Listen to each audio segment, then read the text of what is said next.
কখনো কখনো আমার মনে হয় যে লোক এত বেশি কথা কেন বলে। মানুষের কি ততটুকুই কথা বলা উচিত নয় যতটুকু তার প্রয়োজন?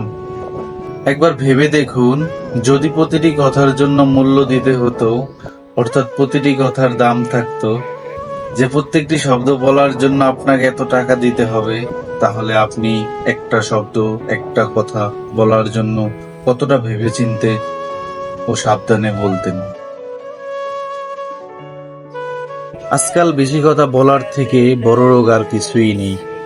কেউ না জিজ্ঞেস করলেও অন্যদের জ্ঞান দেওয়ার থেকে বড় অসুখ আর কিছুই নেই। কেউ না চাইলেও তাকে পরামর্শ দেবার মতো রোগ আর কিছুই নেই। আজ লোক একে অপরকে কেবল বলতেই ব্যস্ত, কেউ শুনতে রাজি নয়, কেউ বুঝতে রাজি নয়, কেউ ভাবতে রাজি নয়।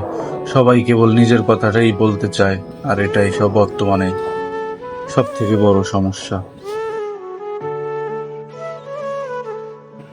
যারা কম কথা বলে তারা ফালতু কথা বলে না। যারা কম কথা বলে তারা যদিও কোনো বিষয়ে নাও জানে, তারপরও তাদেরকে সেই বিষয়ে বোকা বলা হবে না, কারণ তারা কোনো রকমের কথাই বলেনি।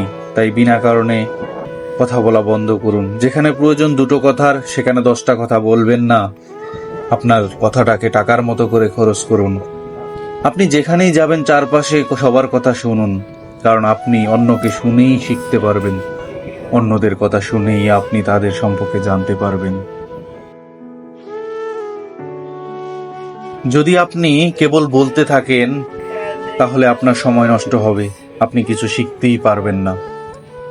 তাই যদি আপনার বেশি কথা বলার অভ্যাস থাকে, কেউ না চাইলেও অন্যকে জ্ঞান দেওয়ার অভ্যাস থাকে, তাহলে আপনি কখনোই কোনো জায়গাতে সম্মান পাবেন না। তাই কেবল ততটুকুই কথা বলুন যতটুকু আপনার প্রয়োজন, আর আপনি আপনার প্রতিটি কথাকে টাকার মতো করে খরচ করুন।